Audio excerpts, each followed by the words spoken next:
نبی نبی نبی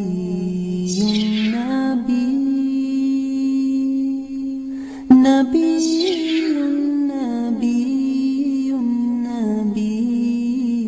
نبی السلام علیکم ورحمۃ اللہ وبرکاتہ۔ ہم دوبارہ آپ کو خوش آمدید کہتے ہیں۔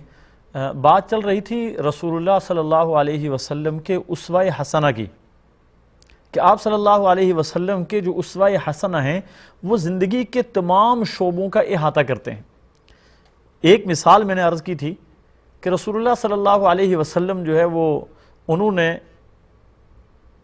سٹیٹس جو اپنے دوست احباب میں، اپنے متعلقین، اپنے ماتحت لوگوں میں خود کو بڑا ظاہر کرنا، اور جسے ہم آج کے دور کی آج کی زبان میں افسر شاہی کا لفظ میرے خیال میں اس کے لیے بہت ہی مناسب ہوگا۔ جس طرح ہم اپنے ملکوں میں دیکھتے ہیں، خصوصاً پوری دنیا میں وہ ممالک جو اپنے آپ کو ترقی یافتہ ممالک کہلاتے ہیں، اگر اس افسر شاہی کو ہم اپنے معاشرے میں دیکھیں تو اس نے بہت سارے لوگوں کا جینا محال کیا ہوا ہے۔ اختیارات کا ناجائز استعمال، اور افسر شاہی مجال نہیں ہوتی ہے کہ کوئی ماتحت اپنے افسر کے سامنے اپنے معافی ضمیر کا اظہار کر سکے، جو اپنے اندر کی بات وہ باہر کر سکے۔ میں آج ہی کسی اخبار میں پڑھ رہا تھا کہ ایک عورت نے اپنے بیٹے کے قاتلوں کو معاف کر دیا، اور اخبار میں بیان یہ دیا ہے کہ میری جوان بیٹیاں گھر میں ہیں اور جن کے خلاف میرا کیس ہے وہ مؤثر لوگ ہیں، وہ معاشرے کے با اثر لوگ ہیں، اس لیے میں ان کو اپنے بیٹے کا خون معاف کرتی۔ اسے اس بات کا خوف ہے کہ با اثر لوگ اپنے اختیارات کا ناجائز استعمال کریں گے اور میری بیٹیوں کی عزت محفوظ نہیں رہے گی۔ رسول اللہ صلی اللہ علیہ وسلم کی زندگی ہمارے لیے زندگی کے تمام شعبوں کا احاطہ کرتے ہوئے اسوہ حسنہ ہے۔ آج ایک کسی ملک کے وزیر اعظم نے، صدر نے، آرمی چیف نے یا اس طرح کے دوسرے لوگوں نے ایک روٹ سے گزرنا ہوتا ہے، اس روٹ سے گزرتے ہوئے ہزاروں نہیں لاکھوں لوگوں کو تکلیف ہوتی ہے۔ تمام لوگ لائنوں میں لگے ہوئے ہوتے ہیں، انتظار کر رہے ہوتے ہیں کہ صاحب بہادر کا پورا پروٹوکول گزرے گا اور اس پروٹوکول کے بعد ہمیں خلاصی ملے گی۔ یہ سٹیٹس رسول اللہ صلی اللہ علیہ وسلم کی زندگی نے ہمیں نہیں دیا، یہ پروٹوکول رسول اللہ صلی اللہ علیہ وسلم نے نہیں لیا، اور آپ کے بعد آپ کے خلفائے راشدین نے بھی سختی کے ساتھ اپنے عمل سے بتایا کہ اس چیز کا اسلام کے ساتھ کوئی تعلق نہیں ہے۔ رسول اللہ صلی اللہ علیہ وسلم نے ہمیں یہ نہیں سکھایا۔ حضرت عمر رضی اللہ تعالی عنہ فتح بیت المقدس کے لیے جب جا رہے ہیں اور وہاں پہ شرط یہ تھی کہ مسلمانوں کا خلیفہ آ کر معاہدے پر دستخط کرے گا، تو حضرت عمر رضی اللہ تعالی عنہ صرف ایک غلام کو ساتھ لے کر چلے گئے اور ایک سواری کو ساتھ لے کر چلے گئے، اور تھوڑے سے ستو اپنے ساتھ لیے اور راستے کا سفر کاٹنا شروع کر دیا۔ کبھی سواری پر غلام سوار ہوتا اور کبھی حضرت عمر رضی اللہ تعالی عنہ سوار ہوتے۔ اور بڑی عجیب اتفاق کی بات یہ ہے کہ جب بیت المقدس پہنچے تو غلام سواری پہ سوار تھا اور مہار حضرت عمر رضی اللہ تعالی عنہ کے ہاتھ میں تھی۔ تو لَقَدْ كَانَ لَكُمْ فِي رَسُولِ اللَّهِ أُسْوَةٌ حَسَنَةٌ، رسول اللہ صلی اللہ علیہ وسلم کی زندگی ہمارے لیے بہترین نمونہ ہے۔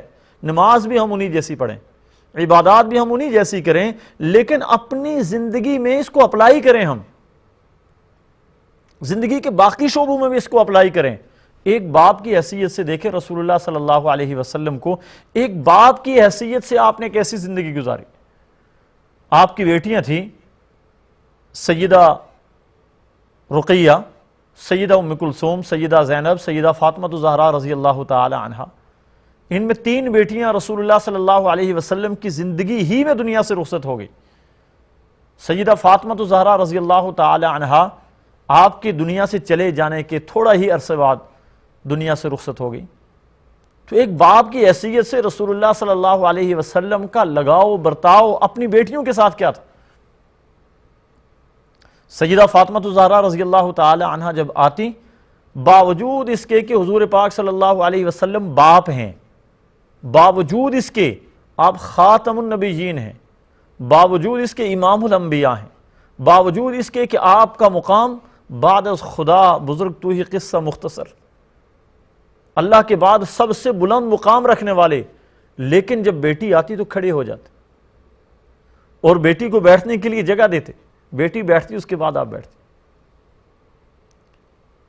غزوہ بدر میں شرکت کے لیے حضرت عثمان غنی رضی اللہ تعالی عنہ نے اجازت چاہی تو حضور پاک صلی اللہ علیہ وسلم نے کہا میری بیٹی رقیہ تمہارے گھر میں ہیں، تمہاری بیوی ہیں، بیمار ہیں، تم اس کی تیمارداری کے لیے یہیں پر رک جاؤ، اللہ تعالیٰ بدر میں جانے کا تمہیں ثواب عطا فرمائے گا۔ آپ ایک باپ کی حیثیت سے دیکھیں رسول اللہ صلی اللہ علیہ وسلم،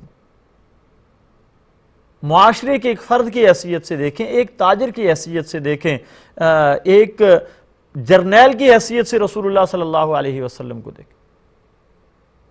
رسول اللہ صلی اللہ علیہ وسلم نے 27 غزوات لڑے ہیں ایک جرنیل کی حیثیت سے، 27 مرتبہ خود جنگوں میں شرکت کی ہے، اور ایسے مضبوط جرنیل تھے کہ بھی ایک مرتبہ بھی شکست نہیں کھائی ہے،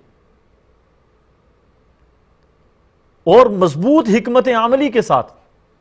مثال کے طور پہ غزوہ خندق ایک بہترین مثال ہے کہ رسول اللہ صلی اللہ علیہ وسلم نے حکمت عملی یہ اپنائی کہ دشمن کو مدینہ میں داخل نہیں ہونے دینا ہے، باہر روکنا ہے، اس کے لیے مدینہ کے ارد گرد آپ صلی اللہ علیہ وسلم نے ایک خندق کھدوا دی۔ غزوہ احد کے موقع پہ آپ صلی اللہ علیہ وسلم کو خطرہ تھا کہ یہ سامنے جو پہاڑی ہے اس پہاڑی پہ ایسا نہ ہو کہ اس کی پشت سے دشمن حملہ آور ہو جائے۔ اس پہاڑی پہ آپ نے 70 مجاہدین کو کھڑا کر دیا اور تاکید کی کہ آپ نے نیچے نہیں اترنا، جنگ کا جو بھی فیصلہ ہو جائے۔ لیکن کچھ صحابہ کرام کو اس پہ غلط فہمی ہو گئی، وہ صحابہ کرام وہاں سے اتر آئے اور اس اترنے کی وجہ سے بہت بڑا نقصان ہو گیا۔ خالد بن ولید جو ابھی تک مسلمان نہیں ہوئے تھے، صحابی نہیں بنے تھے، شرف اسلام سے نوازے نہیں گئے تھے، وہ کفار کی قیادت کرتے ہوئے وہ اس پہاڑی کے پیچھے سے آگے اور مسلمانوں پہ حملہ آور ہو گئے اور مسلمانوں کو بہت بڑا نقصان اٹھانا پڑا۔ بعد میں اللہ تبارک و تعالیٰ نے مسلمانوں کے اس قصور کی معافی کا اعلان قرآن مجید میں کر دی، لیکن رسول اللہ صلی اللہ علیہ وسلم کی حکمت عملی ایک جرنیل کی حیثیت سے مضبوط تھی۔ غزوہ بدر ہے، غزوہ بدر میں رسول اللہ صلی اللہ علیہ وسلم ایک طرف 313 نہتے لوگوں کو لے کر چلے گئے اور ایک طرف 1000 کا لشکر، مسلح لشکر ہے، سواریاں بھی ہیں، کھانے پینے کا بھی سب کچھ ہے، اور ان کے پاس کچھ بھی نہیں۔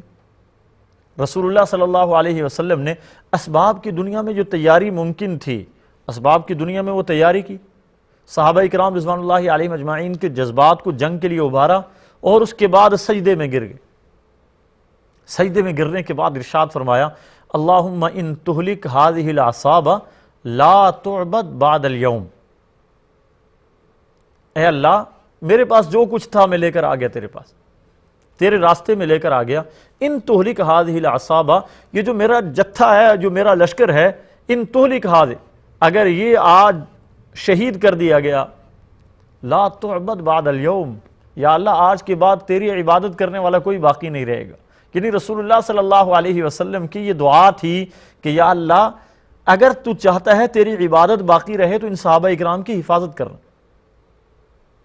یہ جنگی حکمت عملی تھی کہ ایک طرف اسباب کی دنیا میں تمام تر جو کچھ ممکن ہے اس کو تیار کر لیا جائے، اور اس کے بعد رجوع اللہ، اس لیے کہ میدان میں مسلمان نہیں لڑتا، مسلمان کے ساتھ اللہ ہوتا ہے، اللہ کی طاقت لڑتی۔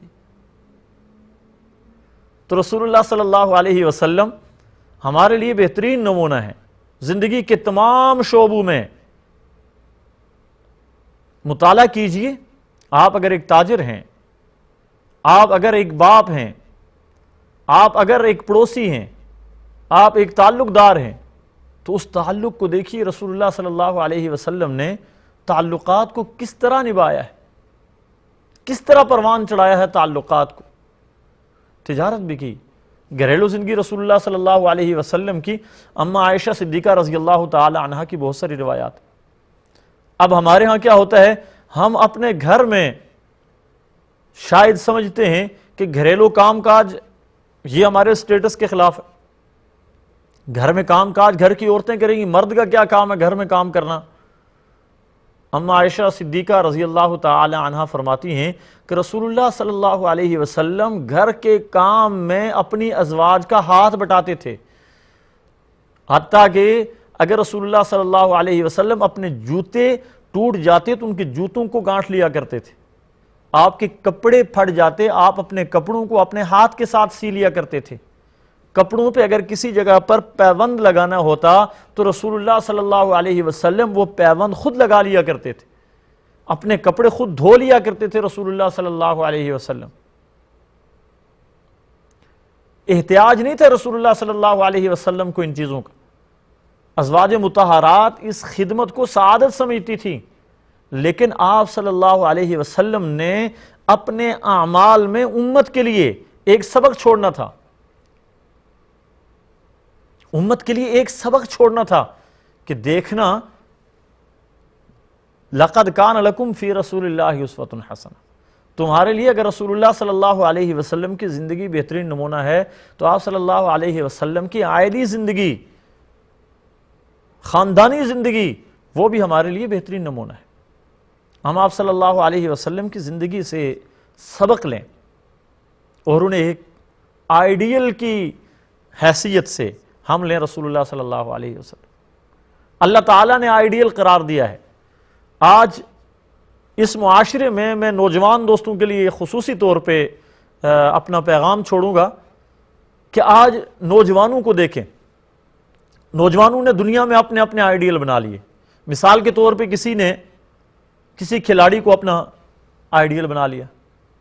اب اس کی کوشش یہ ہوتی ہے کہ اس کھلاڑی کے جو بالوں کی کٹنگ ہے، ہیئر کٹنگ ہے، ہیئر سٹائل ہے جو، وہ اسی طرح کا اپنے ہیئر سٹائل بنانے کی کوشش کرتا ہے.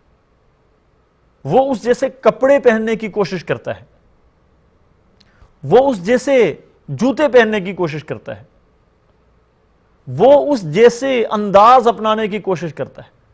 اگر کھلاڑی ہے اسی جیسا کھیل پیش کرنے کی کوشش کرتا ہے، اس لیے کہ اس نے ایک کھلاڑی کو اپنا آئیڈیل بنا لی. کوئی گلوکار ہے، لوگ گلوکاروں کو اپنا آئیڈیل بنا لیتے ہیں. اپنا آئیڈیل بنانے کے بعد بہت سارے لوگوں کو دیکھا جی فلاں گلوکار ہے، اس کی جو داڑھی ہے وہ یہاں سے بالکل باریک سی آتی ہے، یہاں فرنچ کٹ ہے اور فلاں ہے اور فلاں، اس طرح کی. کسی نے عجیب و غریب یوں کھڑے کھڑے بال بنائے ہوتے ہیں اور کہتے ہیں جو فلاں اداکار جو ہے نا اس اداکار کے بال اس طرح کے. ایک مسلمان کی حیثیت سے نوجوانوں کے لیے، بوڑھوں کے لیے، بچوں کے لیے لَقَدْ كَانَ لَكُمْ فِي رَسُولِ اللَّهِ أُسْوَةٌ حَسَنَةٌ. کھلاڑیوں کو آئیڈیل وہ بنائے جس کے پاس اپنا کوئی آئیڈیل نہ ہو. گلوکاروں کو آئیڈیل وہ بنائے جس کے پاس اپنا کوئی آئیڈیل نہ ہو. اداکاروں کو اپنا آئیڈیل وہ لوگ بنائیں جن لوگوں کے پاس اپنا کوئی آئیڈیل نہ ہو. ہمارے پاس تو ایک بہت پیارا خوبصورت ماڈل موجود ہے جسے اللہ تعالیٰ نے ہمارے لیے آئیڈیل قرار دیا. لَقَدْ كَانَ لَكُمْ فِي رَسُولِ اللَّهِ أُسْوَةٌ حَسَنَةٌ. اب اس طرف دیکھ لیجئے، جس کو آپ نے اپنا آئیڈیل بنایا اس میں کمزوریاں موجود ہیں، اس میں نقائص و عیوب موجود ہیں. ضرور وہ اپنے میدان میں سب سے آگے ہوگا، آپ کی نظر میں یا دنیا کی نظر میں اپنے میدان میں سب سے آگے ہوگا، لیکن وہ ہماگیر شخصیت نہیں ہے. زندگی کے باقی شعبوں میں اس کا کوئی کردار نہیں ہے. رسول اللہ صلی اللہ علیہ وسلم زندگی کے تمام شعبوں میں لَقَدْ كَانَ لَكُمْ فِي رَسُولِ اللَّهِ أُسْوَةٌ حَسَنَةٌ ہمارے لیے بہترین نمونہ ہے. اور پھر آپ نے اپنے صحابہ کرام رضوان اللہ علیہم اجمعین کی جو تربیت کی، اس تربیت کے بعد اگر ہم دیکھتے ہیں تو اللہ تبارک و تعالیٰ ان صحابہ کے بارے میں بھی یہی ارشاد فرماتے ہیں فَإِنْ آمَنُوا بِمِثْلِ مَا آمَنْتُمْ بِهِ فَقَدْ اهْتَدَوْا. اگر آپ لوگ ہدایت پانا چاہتے ہیں تو صحابہ کی طرح ایمان لے آؤ، ہدایت یافتہ ہو جاؤ. حضور پاک صلی اللہ علیہ وسلم کے ارشاد گرامی ہے اصحابی کالنجوم، میرے تمام صحابہ آسمان ہدایت کے ستارے ہیں. بِأَيِّهِمْ اِقْتَدَيْتُمْ اِهْتَدَيْتُمْ، ان میں سے جس ایک کی بھی اتباع کرو ہدایت پا جاؤ. یعنی تمام کے تمام صحابہ اکرام آسمان ہدایت کے ستارے ہیں، آئیڈیل ہیں تمہارے لیے. اور یہ نہیں کہ حضرت ابو بکر آئیڈیل ہیں اور کوئی نہیں، حضرت عمر آئیڈیل ہیں اور کوئی نہیں ہے، حضرت عثمان آئیڈیل ہیں اور کوئی نہیں ہے، حضرت علی آئیڈیل ہیں اور کوئی نہیں. ایسی بات نہیں ہے. اصحابی کن نجوم، تمام کے تمام صحابہ، بِأَيِّهِمْ جس ایک کی بھی اتباع کرو گے ہدایت پا جاؤ گے. تو رسول اللہ صلی اللہ علیہ وسلم کی تعلیمات ہمارے لیے مشعل راہ. لَقَدْ كَانَ لَكُمْ فِي رَسُولِ اللَّهِ أُسْوَةٌ حَسَنَةٌ کے مفہوم کو ہمیں چاہیے کہ ہم بہتر انداز میں سمجھیں. اللہ تعالی ہمیں آپ صلی اللہ علیہ وسلم کی پاکیزہ تعلیمات کے اوپر عمل کرنے کی توفیق نصیب فرمائے. السلام علیکم ورحمۃ اللہ وبرکاتہ. نبی